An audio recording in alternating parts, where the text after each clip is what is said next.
I really want to see Oregon keep Austin Novosad on the roster this year.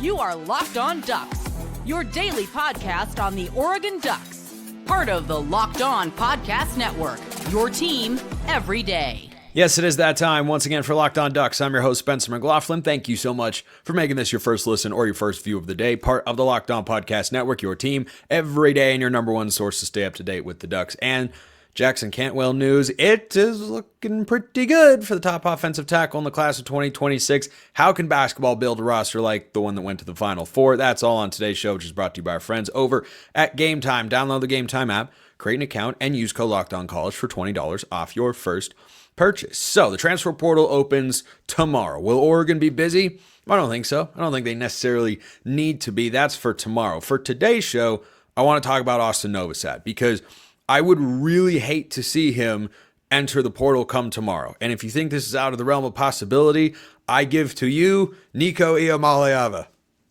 in the portal. Just started for a playoff team. Crazier things have happened. Now, there's no reporting or indication that Novosad is going to be heading anywhere. I will say that just because he spoke at a press conference after practice recently doesn't mean a whole heck of a lot. Keith Brown famously a year or two ago said, "I'm not going anywhere. Oregon's where I want to be." 48 or 36 hours later, he was in the transfer portal. But the reason Oregon needs to keep Novosad around is among the backup quarterback options, he is the best one. He is, but there's nobody else in that room who I'd feel solid about. And there's still an unknown element to Novosad, of course. But if Dante Moore, God forbid, were to get hurt and have to miss a game, which happens quite a bit. Remember, we almost had that with Bo Nix in 2022 against Utah. You never backup quarterbacks are like any type of insurance. You never think about it until it's the most important thing in your life.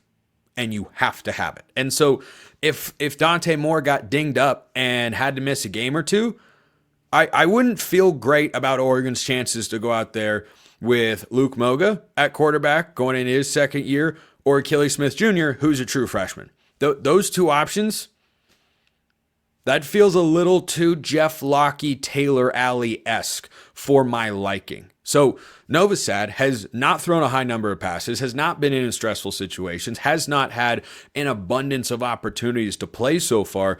But of the three quarterbacks behind, theoretically, Dante Moore, but as practice footage continues to come out, it looks more and more, no pun intended, like what we all expect, which is Dante Moore will be the starting quarterback.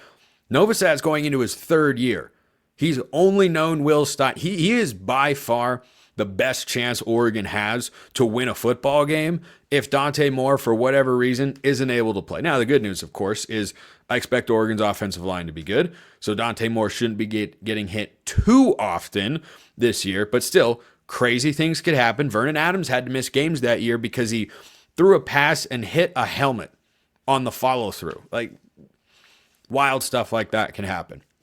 And I mean, a season ago, I talked about Dante Moore as being kind of a high-end backup quarterback, someone who, of course, has major upside in the long-term outlook of his career, but in the short term has real-world playing experience. And it wasn't always the best experience, but it was real Power 4 football that he had put Power 5, RIP Pac-12. He'd played Power 5 games. He had won games before, so you could have been in a much worse situation there. But Novosad, I do wonder with him how long he sticks around Oregon. I hope it's his entire career. But on the other hand, I kind of don't. Because if he sticks around at Oregon the entire time but never starts, I think that would stink for a kid of his talent and potential. I think he's good enough to start somewhere at a Power 4 school. I'd love to see him get that opportunity one day. If he gets that at Oregon, great. But if he's not able to find it, yeah, I'd want to see him go start. The same way that I rooted, even though it didn't work out, of course, for Ty Thompson the moment he left Oregon. If Novosad never starts a game for the Ducks and then transfers out one day, whether it's this portal cycle or next year's, which I think would be more likely, then wherever he goes, I'd want to see him succeed. I would be glued to my television, frankly, just because, I talk about him and other guys that have come through Oregon so much here on the pod. I would be really invested in him succeeding at whichever spot he winds up at. But as he looks at his career, because he's got a redshirt year under his belt, but he's now going into year 3. Like he's starting to run out of time. Now, being the backup quarterback of the University of Oregon does carry some cachet, and he is in line pretty clearly, I would think, to be the true number 2 to Dante Moore this year. I think he has all that ability. I think he's a better passer than Luke Moga, who's a better athlete than he is, but Novosad also has another year on Moga experience-wise. He also has just, I think, more upside as a passer. But hey, depends on what kind of offensive system you might be looking for, that another team might be looking for if they went after one of those guys in the transfer portal market. But I haven't heard or seen anything to indicate that one of these guys will leave. But if Novosad were to depart, that would create a pretty glaring need on Oregon's roster, which is backup quarterback. Because I don't know where Luke Moga is at developmentally as a passer. And I'm not going to rely on Achilles Smith Jr. to be the number 2 guy immediately in his career. That's just asking a lot for anybody, regardless of how talented you are. So, I mean, obviously some guys able to handle it. Some guys are able to start. But again, best case scenario for Oregon, Novosad sticks around. And I think for him, like if I were Novosad, and I were thinking about what I want my career to be, being the backup quarterback at Oregon is a pretty awesome opportunity. You look at what happened at USC last year, where Jaden Mayava came over after starting at UNLV. He was the backup at USC. And then things didn't work out as planned with Miller Moss, and Jaden Mayava is now likely going to be USC's starting quarterback this year, as he was at the end of last season. You're always one injury or one bad stretch potentially away, depending on how close they think those 2 quarterbacks are, from suddenly becoming the starting quarterback at the University of Oregon. And that's a high-end opportunity. I don't think if Dante Moore comes back next year, presuming he's the starter this season, which I expect him to be, I don't think Novosad's on the roster for 2026, which is why Oregon's got to keep recruiting quarterbacks. It's why I want them to land Jared Curtis whenever, or not whenever, because he commits on May 5th, of course. Him or Ryder Lyons, or maybe they'd go to the portal, but you'd also have Moga and Smith with another year of experience, or in Smith's case, a year of experience under their belts. Maybe they'd be okay in that regard. But I think that for Oregon, keeping Novosad around does have real legitimate value. And would I feel better about some games than others with Novosad at quarterback compared to Dante Moore? Yeah, of course. Do I think Oregon's incapable of winning football games if Austin Novosad is out there starting? No, I really don't. So I hope they keep him around. That's kind of the biggest name that I think could leave Oregon in the transfer portal. And you don't know what kind of markets or what kind of teams are going to come available or with their quarterback position or who's out looking.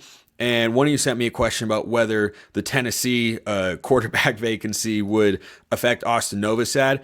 Short answer, no. I don't think that would be the option Novosad would look for. Now, again, other quarterbacks could leave, jobs could become available, but what Tennessee's looking for in the transfer portal, I talked to Eric Kane of Locked On Vols about this over on Locked On College Football yesterday. They're looking for someone who is an experienced, maybe backup quarterback type that could potentially start a couple of games, maybe as like a transitionary guy. They have young, talented recruits who have 1 or 0 years of experience already as of all this year.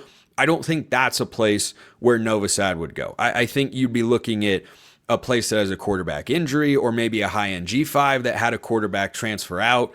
I'm not saying this school specifically, but South Alabama's about to lose their quarterback to the transfer portal, and he's going to go to North Carolina to be Bill Belichick's quarterback.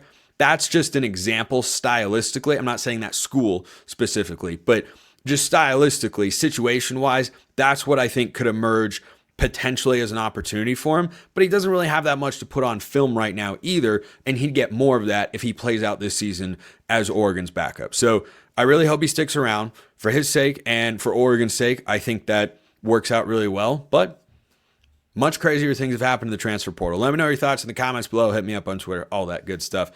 Talk about crazy things. They happen on the recruiting trail all the time. Oregon could be getting some really good news. First, this episode brought to you by Game Time. There's nothing like the atmosphere of an NBA playoff game. Every bucket, every defensive stop, every moment feels huge. It's electric in the arena, and with Game Time, you can be a part of it without the stress of last-minute ticket hunting. Game Time makes it fast and easy to get playoff tickets, even when demand is sky high. Prices on the app actually go down as tip-off gets closer, and their last-minute deals can save you up to 60%. I've used Game Time multiple times myself. I went to a comedy show in Salt Lake City about a month ago. Everything was easy and worked out great. I went to the Big Ten championship game, buying my ticket at Game Time, and guess what?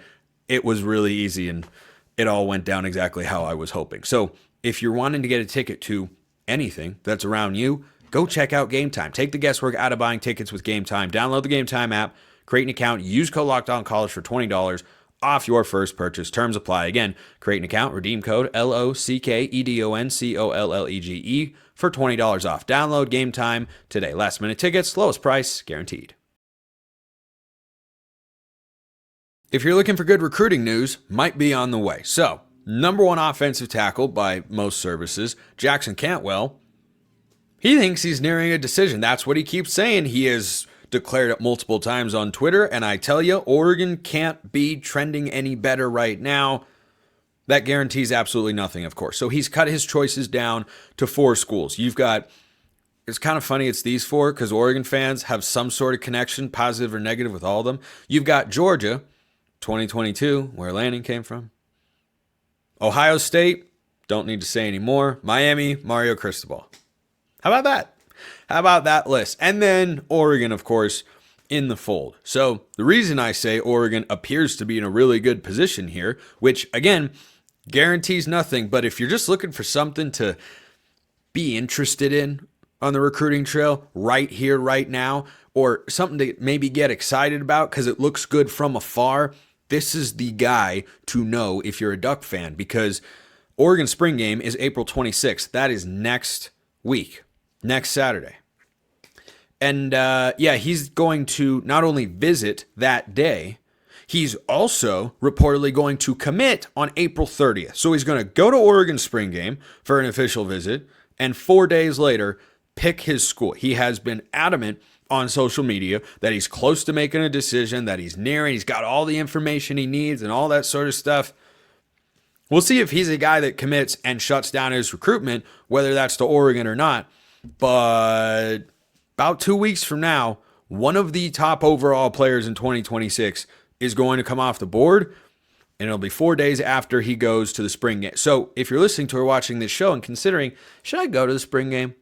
Should I go see what it's all about? Yes, go. Make it the best environment that you possibly can. It is a big recruiting day and something that Oregon has done a great job with in terms of getting quality turnout and giving kids, just a little taste of what game day at Austin is like. There has not been a great run of attendance at spring games across the country. Stand out. Just stand out as much as you can. So go to Austin on April 26th. I would be going if I did not have another work commitment to go to on that particular day, but you all should go. Get there. Can't wait for it. So that's the first piece of news. Second piece is, remember, Jared Curtis is committing on May 5th. That's the number one quarterback who I want more than maybe even Cantwell in the class of 2026. He's committing on May 5th. He was supposed to go down for what's called G Day down at Georgia, and that is their kind of spring game adjacent sort of deal. It's basically an open, organized practice more so than an actual spring game. I like the spring game much better. I hope we play them against other teams one day, but hey, that's something in the future. So reportedly, I can confirm Jared Curtis did not go down there for G Day, even though he was scheduled to do so. The rumor that was on a Georgia website, not a message board, but a site, so I believe it was accurate, but have not been able to confirm that myself, is that it was because of his high school prom and it was coinciding. I don't know. So I just would take with a grain of salt that, he didn't go down for GA. That means he's committing to Oregon. Still could. It's going to be Oregon or it's going to be Georgia. We've known that for a very long time. May 5th is right around the corner. Those are a couple of huge, massive, franchise caliber guys. I know it's a university, but you get what I'm saying.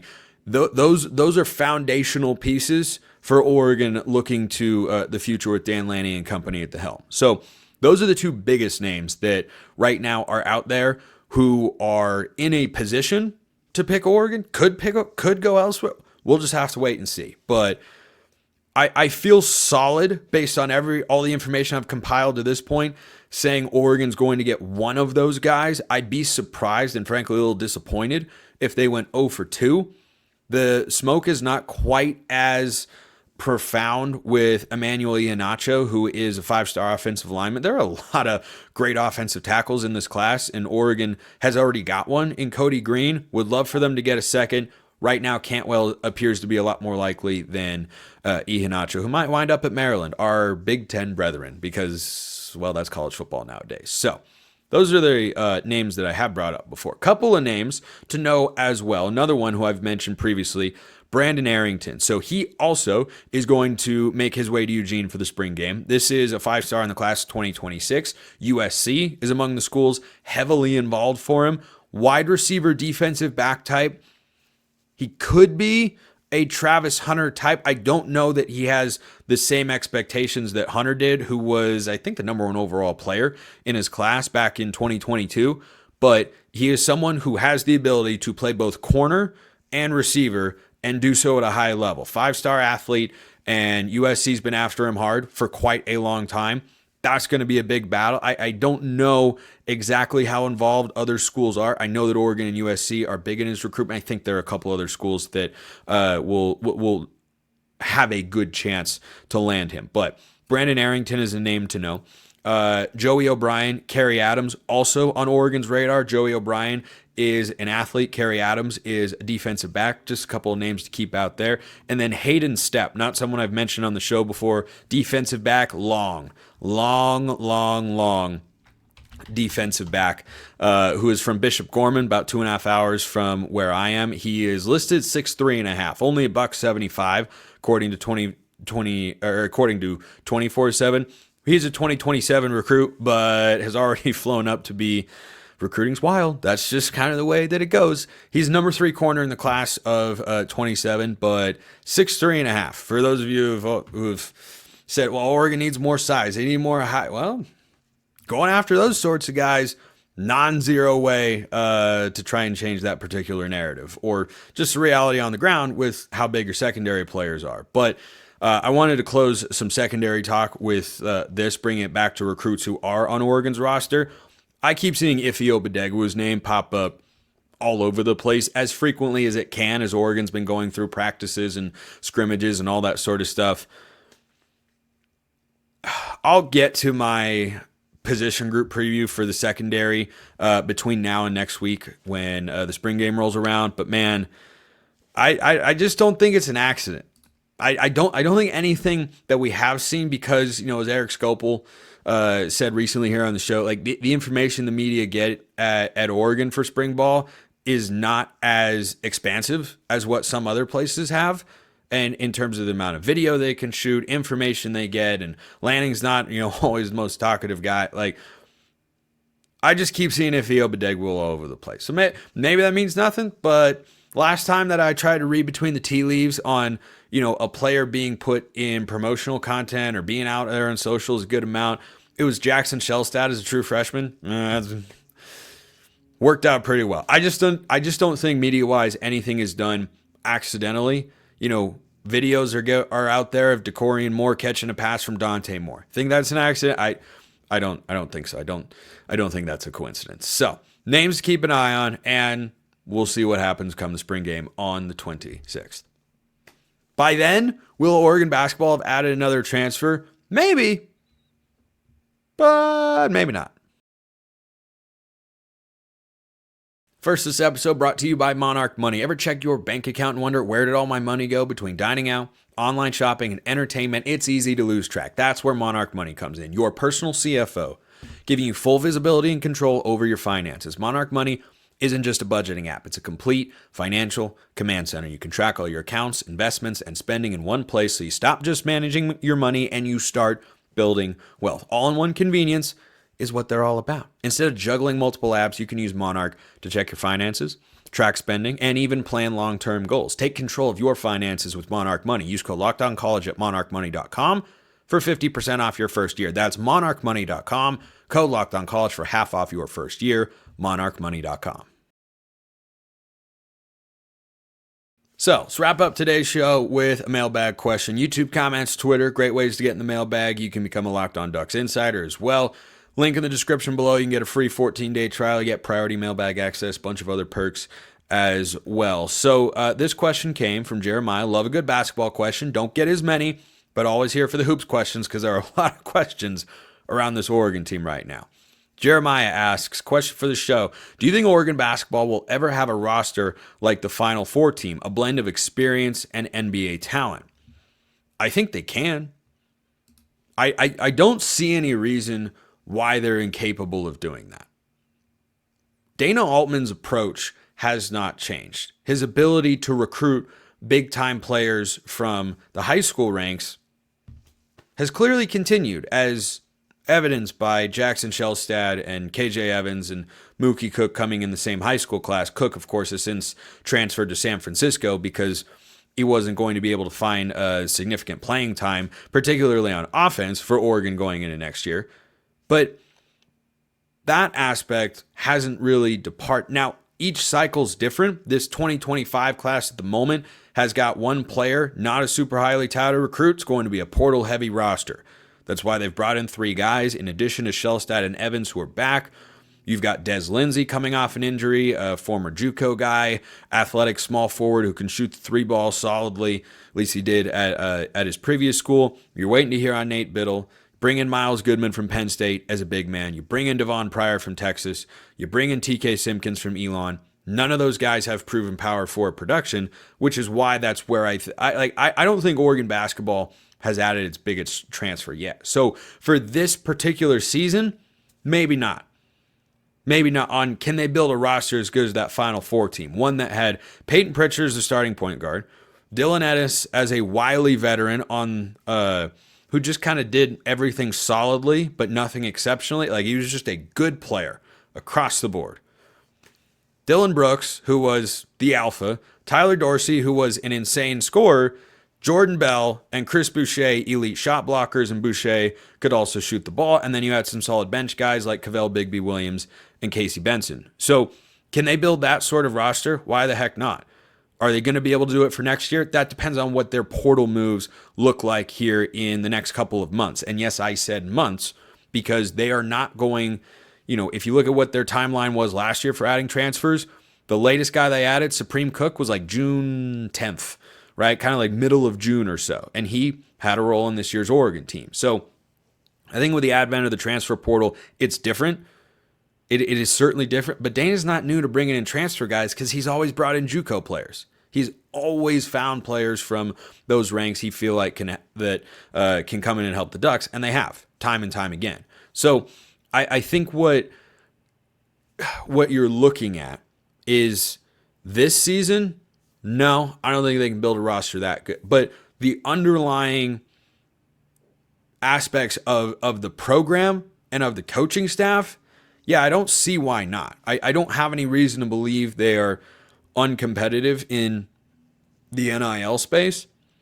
But I think the only difference between back then and now is one of your big players might wind up being a transfer. That could be the difference that they have to adapt to, is how do you bring in a transfer that just completely changes your team and is, one of your top go-to guys. TJ Bamba was certainly that this past year. I think he was Oregon's really number 3 guy from a scoring standpoint, because you had Shellstad or Biddle first, the other one second, and Bamba was always there third. Well, maybe you have to go find a Dylan Brooks or Tyler Dorsey type in the transfer portal, and you can't just bring them out of the high school ranks. And Brooks was not a super highly recruited guy. Or no, he might have been. I think, let me pull up their 24/7 rankings real quick, because I remember one of them was not a big time. So Tyler Dorsey was a borderline 5-star recruit. Brooks might have been as well, but I thought he was a little bit lower rated. Brooks was like the number 58 player nationally, number 15 small forward. So yeah, I think that the high school recruiting element just might fluctuate on a year-to-year basis. But do I believe in the staff's ability to build a Final Four team? Yeah, because I don't think they've forgotten how to coach.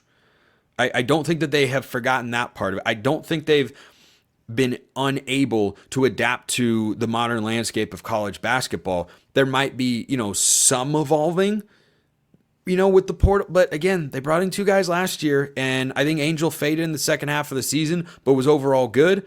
And TJ Bamba, unfortunately, struggled from 3, but again, was a really good addition for the Ducks. And it's not like they're going to struggle to use that or be reluctant to go to the portal for anything that they might need. So I think they're capable of doing that. I don't know about this season. I think you have to maybe look ahead to next year as their next best chance to do that. But again, this portal window is still wide open for basketball, and there's still a lot of available roster slots on this Oregon team. So I think we're looking at probably 2, maybe 3 more guys that will join. We'll see what their profile is and assess. But to answer your question, yes, they can build that sort of team. It's not easy, though. Even the great programs across college basketball have rosters that you look at and go, look at UConn this past year. They won back-to-back national championships. They were an 8 seed. They were a good 8 seed. They won their first game. They almost won their second game against 1 seed Florida, but they weren't nearly as good. You're going to have ebbs and flows. Right now, I'd say next year's team might not be quite as good as this past year's. But again, next year's team, not yet completed. Appreciate everyone listening. I will see you next time. Have a wonderful rest of your day, and go Ducks.